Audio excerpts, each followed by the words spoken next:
শুরুতেই বলে রাখি, এক কথায় মন ভালো করার মতো একটা অসাধারণ গল্প আজ আপনাদের শোনাতে যাচ্ছি। মুভিটার নাম ১৯২০। এই নামটা আসলে ইঙ্গিত করে জীবনের সেই বয়স যখন মানুষ সবচেয়ে বেশি স্বপ্ন দেখে, ভালোবাসে, আবার সবচেয়ে বেশি ভেঙেও যায়। মুভিটা দুইজন মানুষের প্রেমের গল্প, যেখানে তারা একে অপরকে খুব ভালোবাসলেও জীবনের নানা পরিস্থিতি, সময় আর দূরত্ব তাদের সম্পর্ককে বারবার পরীক্ষার মুখে ফেলে দেয়, যা আপনাদের হৃদয় ছুঁয়ে যাবে। তাহলে আর কথা না বাড়িয়ে মূল গল্পে চলে যাই। গল্পের শুরুতে অপু নামের এক ছেলেকে দেখি। সকালবেলা ঘুম থেকে উঠে তার পাশেই কাউকে দেখে ভীষণ অবাক হয়ে যায় আর বলে, তুই? পাশে থেকে একটি মেয়ের উত্তর আসে, গুড মর্নিং। অপু নিজেই নিজের উপর ভীষণভাবে শকড হয়ে যায় এবং সে ওয়াশরুমে চলে যায়। সঙ্গে সঙ্গে ওয়াশরুমে গিয়ে সিগারেট ধরায়। অপুর মধ্যে খুব অস্থিরতা কাজ করছিল, আমি কি করে ফেলেছি, এরকম একটা অবস্থা। যাই হোক, দৃশ্যপট পরিবর্তন হয়। অপু একটা এজেন্সিতে জব করে। অফিসের বস নওশাদ ভাই অপুর জন্য অপেক্ষা করছিল, কারণ তাকে আজকে একটা ব্র্যান্ড প্রমোশনের জন্য প্রেজেন্টেশন দিতে হবে। অপুর কলিগ হিমেল বসকে বোঝাচ্ছিল ও চলে আসবে, কোনো সমস্যা নাই। কথা বলতে বলতেই অপু চলে আসে। অপু আবার রিয়াল মাদ্রিদের বিশাল বড় ফ্যান। রাত জেগে বার্সা রিয়ালের এল ক্লাসিকো খেলা দেখেছে, তাই ঘুম থেকে উঠতে দেরি হয়েছে, অফিসে আসতেও লেট। যাই হোক, হিমেল আর অপু বসকে ভুজুং ভাজুং বুঝিয়ে অপুকে বসের হাত থেকে বাঁচায়। এরপর প্রেজেন্টেশন দেওয়ার জন্য সবাই বোর্ডরুমে চলে আসে। কিন্তু অপুর মধ্যে কাজের কোনো মনোযোগই নাই, সে ফেসবুক চ্যাটিং এ ব্যস্ত ছিল। এটা নিয়ে বস একটু বিরক্ত হচ্ছিল, কিন্তু অপু ভীষণ ক্রিয়েটিভ আর মেধাবী বলে তাকে অনেক কিছুই স্যাক্রিফাইস করে। এরপর কফির ব্র্যান্ড প্রমোশনের জন্য তিনজন লোক আসে, তার মধ্যে একজন হচ্ছে শিলা। শিলা প্রথমেই অপুকে নোটিশ করে ফেলে, সে একদমই বেখেয়ালি, চ্যাটিং নিয়ে এখনো ব্যস্ত। এরপর হিমেল অপুকে সজাগ করে এবং তাকে প্রেজেন্টেশন উপস্থাপন করার জন্য বলে। তখন সে প্রেজেন্টেশন দেওয়া শুরু করে, কিন্তু যে কথাগুলো তার উপস্থাপন করার কথা সেগুলো না বলে নিজের মতো করে বলে যাচ্ছে। আসলে প্রেজেন্টেশন সে পড়েই নাই, তাই হিমেল কিছুটা অস্বস্তি বোধ করছিল, কি থেকে যে কি বলে ফেলে। কিন্তু অপু ভীষণ বুদ্ধিমত্তার সাথে সাজিয়ে গুছিয়ে কফির ব্র্যান্ড প্রমোশনের আইডিয়াটা বলে। তার প্রেজেন্টেশন একজনের পছন্দ হয়। এরপর শিলার মতামত জানতে চাইলে শিলা জানায় একদমই ফালতু লাগছে, তার কথা শুনে মনে হচ্ছে ব্র্যান্ড মার্কেটিং এর সে কিছুই জানে না। অপু তখন হিমেলকে বলে, ওই দেখতো আমার মাথায় শিং আছে কিনা। হিমেল বলে, কই না তো। অপু শিলাকে খোঁচা মেরে বলে, তাহলে ওনার কেন মনে হলো ৮ বছর ধরে আমি এই এজেন্সিতে ঘাস খাচ্ছি? আমার আইডিয়াটা তো ঠিকই আছে। শিলা বলে, আপনি বললেই তো হবে না। অপু বলে, আর আপনি বললেই ঠিক হবে, তাই না? শিলা রাগ করে উঠে চলে যায়। এরপর দেখি অফিসের বস হিমেলকে ফোন করে জানায়, তোমাদের প্রমোশন কি করে হয় সেটা আমি দেইখা ছাড়বো, কারণ কফির ব্র্যান্ড প্রমোশনের প্রজেক্টটা তাদের কাছে খুবই ইম্পর্ট্যান্ট। প্রেজেন্টেশন হাতছাড়া হলে খবর আছে। তাই অপু না চাইতেও বাধ্য হয়ে শিলার কাছে যেতে হয়, কারণ সেই তার আইডিয়াটা অপছন্দ করেছে। শিলা ব্ল্যাক কফি বানাচ্ছিল। অপু বলে, বুঝলাম। শিলা বলে, কি বুঝলেন? উত্তরে সে বলে, আপনার কথা তিতা কেন সেটা। শিলা বলে, ঝগড়া করতে আসছেন? অপু বলে, একদমই না, আপনাকে ক্ষমা করতে আসছি।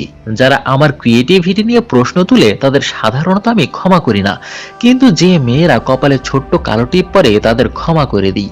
শিলা হেসে বলে, অনেক দেরি করে ফেলেছেন, এসব কথায় পটে যাওয়ার বয়স আমি আরো 15 বছর আগে পার করে এসেছি। শিলা বলে, আমার নাম জানেন তো? নামের অর্থ জানেন? অপু বলে, পাথর। তাহলে বুঝেন আমি কতটা কঠিন মনের মানুষ। এই পাথর গলানোর সাধ্য আপনার নাই। নতুন কোনো আইডিয়া নিয়ে আসেন, না হয় আমাদের অন্য কোনো এজেন্সি দেখতে হবে। এই বলে চলে যাওয়ার সময় অপুর সাথে ধাক্কা লেগে কফির মগটা পড়ে ভেঙে যায়। বিরক্ত হয়ে শিলা চলে যায়। যেখানে বাঘের ভয় সেখানেই রাত হয়। শিলা রাতে ফেসবুক আইডি থেকে কবিতা পড়ছিল। তার লেখাগুলো শিলার ভালো লাগে, কিন্তু সে জানতো না এটা অপুর আইডি, তার লেখা। অপু যে কোনো পরিস্থিতিতে যে কোনো বিষয় নিয়ে হুট করেই খুব ভালো কিছু লিখতে পারে, এটা তার একটা অন্যরকম প্রতিভা। কিন্তু অপুর একটা সমস্যা হচ্ছে, সে কোনো কিছু নিয়ে সিরিয়াস না, এলোমেলো জীবন তার। আর এই এলোমেলো জীবন যাপনই তার পছন্দ। বয়স হয়ে যাচ্ছে, বিয়ে শাদী নিয়ে সিরিয়াস না। মা এসবের কথা বললেও মায়ের কথা পাত্তা দেয় না। এরপর লাইব্রেরিতে বই কিনতে গেলে দুজনের হঠাৎ করেই দেখা হয়ে যায়, আর একই বই দুজনে পছন্দ করে ফেলেছে। শিলা বলে, আপনি আমায় ফলো করছেন? কিন্তু অপু তার কথার একটু তেরা তেরা উত্তর দেয়। এরপর শিলা বইটা নিয়ে কাউন্টারে যায় কেনার জন্য, কিন্তু পেমেন্ট করবে কার্ডে। কিন্তু কাউন্টার জানায় ক্যাশে পেমেন্ট করতে হবে, কিন্তু শিলার কাছে তো ক্যাশ নাই। এই সুযোগে অপু ক্যাশ টাকা দিয়ে নিজেই বইটা কিনে নেয়। পরদিন আবার অফিসে নতুন করে ব্র্যান্ড প্রমোশনের আইডিয়াটা শেয়ার করে হিমেল। এরপর মতামত জানতে চাইলে শিলা বলে, আমার কাছে এই আইডিয়াটা ভালো লেগেছে, কিন্তু অন্য দুজন বলে বর্তমান ট্রেন্ড অনুযায়ী প্রথম আইডিয়াটাই ভালো ছিল। তাই শিলার মতামত গ্রহণযোগ্য হয় না, অপুর আইডিয়াটা অ্যাকসেপ্ট করা হয়। তখন অপু শিলাকে শুনিয়ে শুনিয়ে গুনগুন করে বলে, আহা কি আনন্দ আকাশে বাতাসে। এতে শিলা রেগে যায়। সেখান থেকে ফিরে এসে শিলা যখন নিজের অফিসে বসে, তখন টেবিলে ওই বইটা দেখে। আর বইয়ের ভেতর একটা খাম রাখা ছিল, যেই খামের ভেতর ছিল একটা শান্তি চুক্তি। যেই শান্তি চুক্তিতে অপু কয়েকটা শর্ত জুড়ে দিয়েছে। এই যেমন এখন থেকে আর ঝগড়াঝাটি না করে দুজনে বন্ধু হওয়ার প্রস্তাব। এরপর প্রতি সপ্তাহে অন্তত 2বার করে দুজনের দেখা হতে হবে। ঢাকা শহরের বিভিন্ন জায়গায় অপু শিলাকে ঘুরতে নিয়ে যাবে, ফুচকা খাওয়াবে। যদি কেউ ঝগড়া শুরু করে তাহলে অপরজন অভিমান ভাঙানোর দায়িত্ব নেবে। আর এই বন্ধুত্বকে কখনো প্রেমে রূপ দেওয়া যাবে না। বন্ধুত্বের এই দিনটাকে প্রতি বছর বন্ধু দিবস হিসেবে দুজনে পালন করবে, আর দুজন দুজনকে তুই বলে সম্বোধন করবে। তার এমন শান্তি চুক্তিতে শিলার মন গলে যায়, না হেসে আর থাকতে পারে না। এরপর শিলা শান্তি চুক্তিতে স্বাক্ষর করে অপুকে দিয়ে দেয়। তবে শিলা বলে, একটা শর্ত কেমন হয়ে গেল না, আপনি থেকে সরাসরি তুই। অপু বলে, আপন সম্পর্কগুলো তুই দিয়েই শুরু হয়, আয় একটা মুভি দেখি। শিলা তখন হেসে দেয়। আর এখান থেকেই দুজনের তুই তুকারির সম্পর্ক শুরু। এরপর থেকে দুজন দুজনকে অনেক সময় দেয়, হাসি ঠাট্টা করে। খুব অল্প সময়ের মধ্যে দুজনের বন্ধুত্ব অনেক গভীর হয়ে যায়। অপুর ছোট ছোট 2 লাইনের কবিতাগুলো শিলার ভীষণ পছন্দ। তাই একদিন শিলা অপুকে একটা দামি পেন গিফট করে আর বলে, তুই আমাকে নিয়ে এটা দিয়ে কবিতা লিখবি। পেনটা অপুর পছন্দ হয়। দুজনে এখন দিনের অধিকাংশ সময় বা অবসর সময়টুকু শিলা আর অপুর কথা বলতে বলতে কেটে যায়।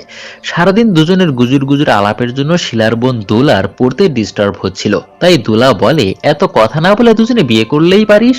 কিন্তু শিলা তাকে ধমক দিয়ে চুপ করিয়ে দেয়। অপু বলে, কি হয়েছে? শিলা বলে, দোলা বলছিল তোকে বিয়ে করতে। অপু বলে, দোলাকে বল নাগা সন্ন্যাসী হয়ে হিমালয়ে চলে যাব, তবুও আমি বিয়ে করছি না। শিলা খোঁচা মেরে বলে, জানি তোর সমস্যা আছে। অপু বলে, সমস্যা আছে মানে? তোর ডাউট থাকলে এসে টেস্ট কর। শিলা বলে, বিয়ে তো দূরের কথা, মেয়ের বাপের কাছে প্রস্তাব দেওয়ার সাহসও তোর নাই। অপু বলে, তাইলে তোর বাপকে বলি। শিলা বলে, সেই সাহস তোর নাই। অপু বলে, তুই আমার সাহসের পরীক্ষা নিচ্ছিস? শিলা বলে, ধরিনি তাই। শিলা আর অপু দুজনে বিষয়টা নিয়ে ফান করলেও দোলা বাসার সবাইকে সিরিয়াসলি বলে দেয় যে অপু ভাই বাসায় আসছে বিয়ের প্রস্তাব নিয়ে। সকালবেলা শিলা দেখে বড় বোন, দুলাভাই সবাই বাসায় এসে হাজির। তারা সবাই শিলার বিয়ের প্রস্তাবটা নিয়ে খুবই এক্সাইটেড, কারণ শিলা বিয়ে করতে চায় না, বহুদিন পর একটা কাহিনী ঘটিয়েছে।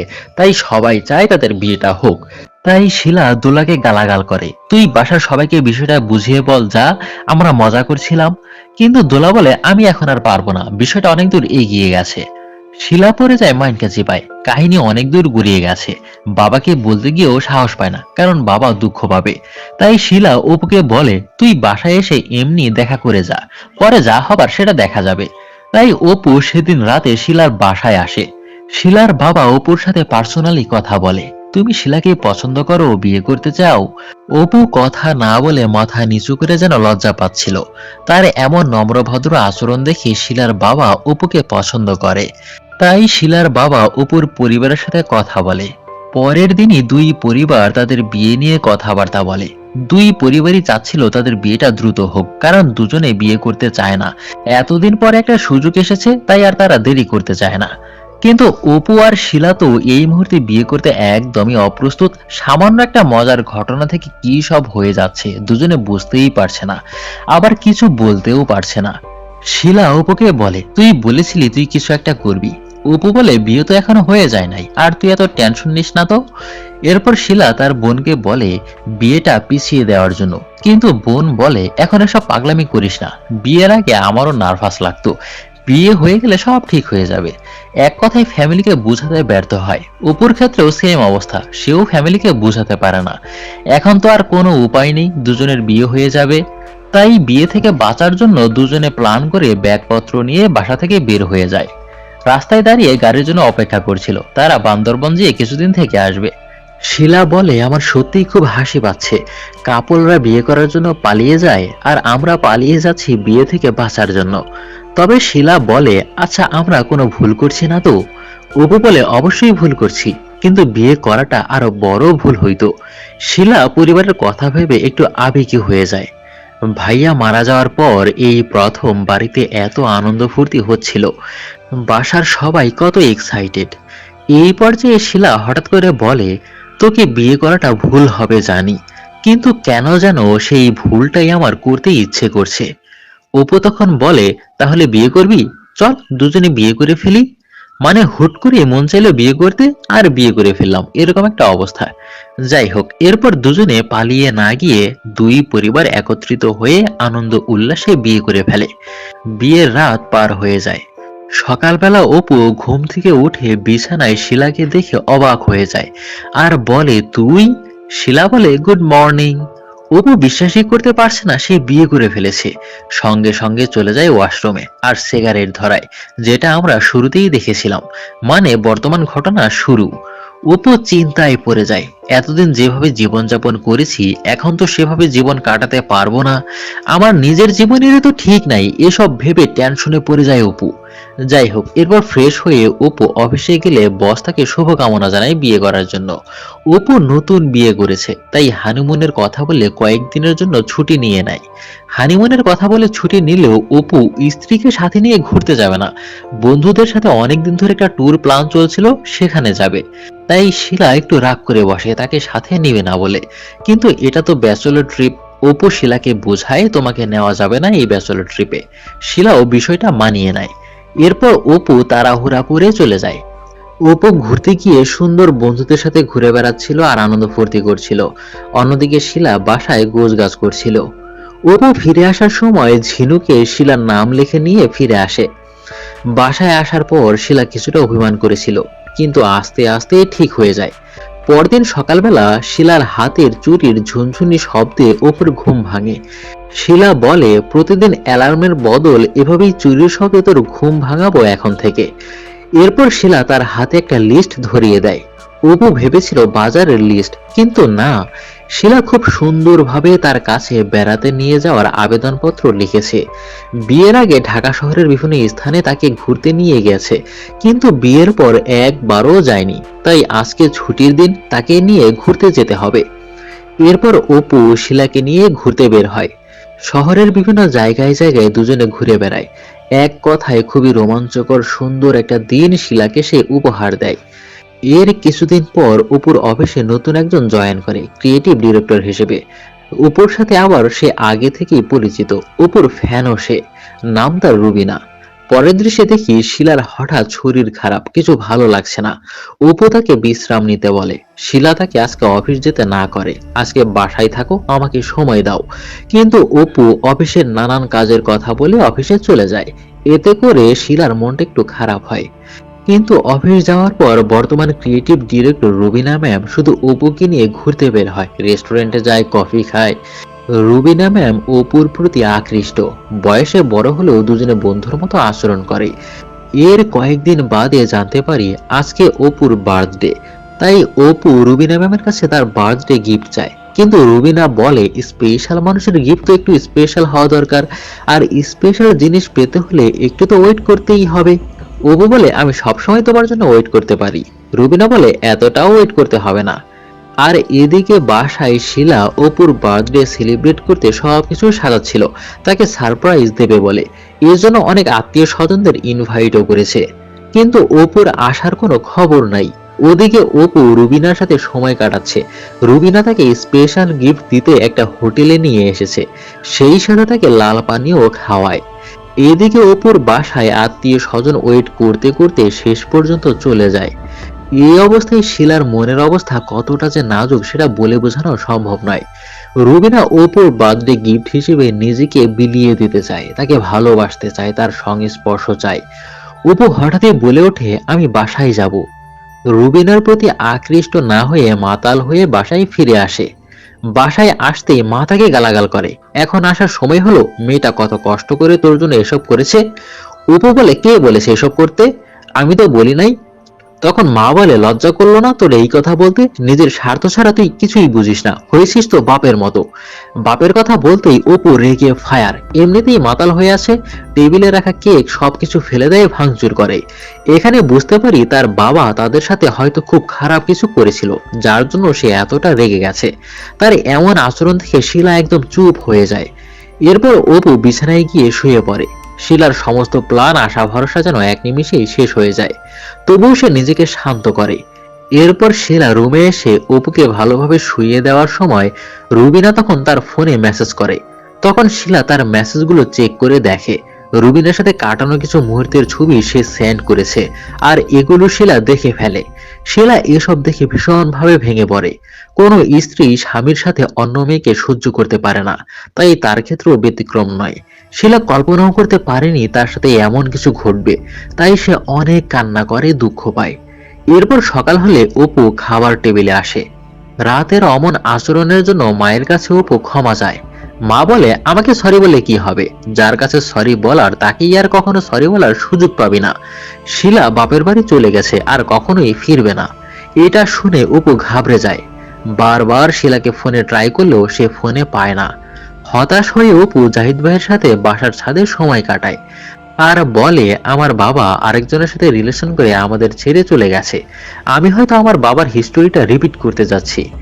জাহিদ ভাই বলে, তুমি বাবার সাথে তোমার মিলাইও না। তোমার বাবার মধ্যে কোনো অনুশোচনা বোধ ছিল না, যেটা তোমার মধ্যে আছে।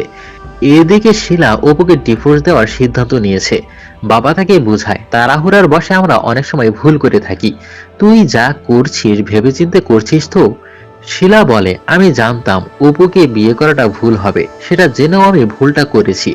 ভেবেছিলাম শুধরাতে পারবো ওকে, কিন্তু পারলাম না। শিলা তাকে ডিভোর্স দেওয়ার সিদ্ধান্ত নিয়ে ফেলেছে। পরদিন শিলা দুলাভাইকে দিয়ে অপুর বাসায় ডিভোর্স লেটার পাঠায়। দুলাভাই বলে, আমরা শিলাকে অনেক বুঝিয়েছি সম্পর্ক টিকিয়ে রাখার জন্য, কিন্তু পারলাম না।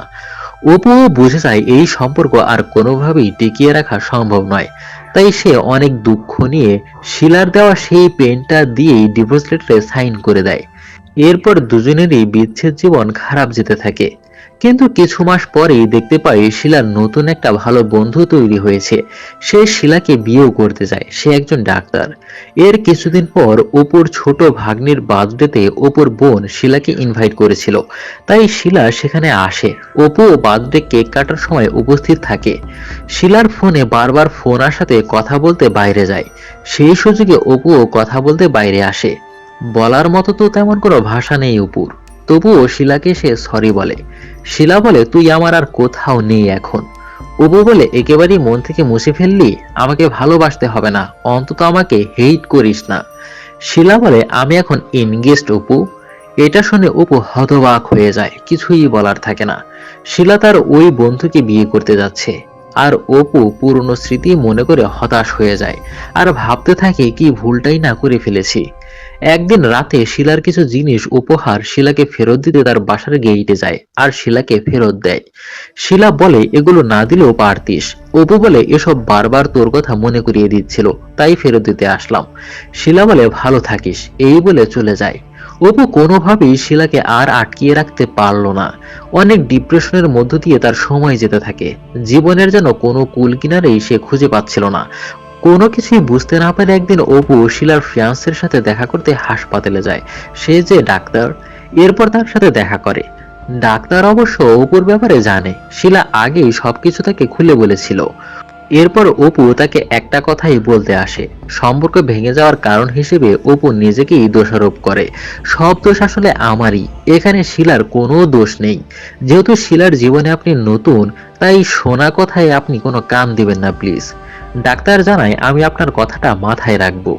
এরপর অপু চলে যেতে নিলে ডাক্তার অপুকে ডেকে বলে, আপনি যে কথা বলতে এসেছিলেন সেটা বলেননি তো? চিন্তা করবেন না, আমি শিলাকে ভালো রাখবো। অপু না বললেও ডাক্তার বুঝতে পেরেছিল সে কি বলতে এসেছিল। পরের দৃশ্যে দেখি শিলা অপুর সাথে দেখা করে আর বলে, তুই আমাকে শান্তিতে থাকতে দিবি না? তুই দেখা করেছিস কেন ওর সাথে? তুই ভালো থাকতে দিবি না আমায়? একসময় তোর পাগলামি ভালো লাগতো, কিন্তু এখন অসহ্য লাগে। এরপর শিলা তার বিয়ের কার্ড হাতে ধরিয়ে দিয়ে বলে, আমি চাই বিয়ের দিন তুই আমার আশেপাশেও থাকবি না। এরপর সে চলে যায়। অপুর মনে যে কত বড় ঝড় বইছে সেটা অপু ছাড়া কেউ বুঝবে না। শিলার বিয়ের সময় অনেক কষ্ট বুকে চেপে ধরে অপু চট্টগ্রাম চলে যায়। মন খারাপ করে সমুদ্র সৈকতে হেঁটে বেড়ায়। মন খারাপ করে সমুদ্র সৈকতে হেঁটে বেড়ায়, যেন তার দুঃখ সমুদ্র সমান। তাই এই সমুদ্রই তার দুঃখের সঙ্গী। এক ধ্যানে বসে কি যেন ভাবছিল অপু, কোথায় যেন সে হারিয়ে গেছে। এর কিছুক্ষণ পর দেখি শিলা তার পাশে এসে বসে, কিন্তু অপু কোনো ধ্যান খেয়ালের মধ্যেই নেই। সে জানেই না শিলা তার পাশে। অপু সিগারেট ধরাতে নেয়, কিন্তু ম্যাচ লাইট জ্বালাতে পারছিল না। তখন শিলা হাত থেকে ম্যাচ লাইট নিয়ে সিগারেটটা ধরিয়ে দেয়। ওই মুহূর্তে অপুর হুঁশ ফেরে, সে বুঝতে পারে শিলা এসেছে। তাই অবাক হয়ে যায়, বিশ্বাসই করতে পারছে না শিলা এসেছে। শিলা বিয়ে ছেড়ে অপুর কাছে চলে এসেছে কেন? আসলে গতকাল রাতে অপুর ফিরিয়ে দেওয়া সেই উপহারগুলো, স্মৃতিগুলো যখন একটা একটা করে দেখছিল, তখন শিলা আর নিজেকে ধরে রাখতে পারেনি। তার সিদ্ধান্ত পরিবর্তন হয়ে গিয়েছে। তাই ডাক্তারের সাথে সবকিছু ডিসমিস করে অপুর কাছে সে ফিরে এসেছে। শিলা বলে, তুই যখন আমার জন্য 2 লাইনের কবিতা লিখতি, মনে হতো পৃথিবীর শ্রেষ্ঠ কবি আমার জন্য কবিতা লিখছে। যখন আমার জন্য তুই কাচের চুড়ি কিনে আনতিস, মনে হতো পৃথিবীর সব থেকে দামি উপহার তুই আমাকে দিয়েছিস। অপু তখন শিলাকে জড়িয়ে ধরে। তাদের সুন্দর এই লাভ স্টোরিটা আবারও নতুন করে পূর্ণতা পায়। সম্পর্কের মাঝে হাজারো দোষগুণ থাকলেও, ভালোবাসা থাকলে, অনুশোচনা বোধ থাকলে, সবকিছু ভুলে গিয়ে সেই মানুষটাকে বারবার আপন করে নেওয়া যায়, সেই মানুষটাকে বারবার করে ভালোবাসা যায়। সবশেষে গল্পটি আপনাদের কাছে কেমন লাগলো অবশ্যই কমেন্ট বক্সে জানাবেন। সবাইকে ধন্যবাদ।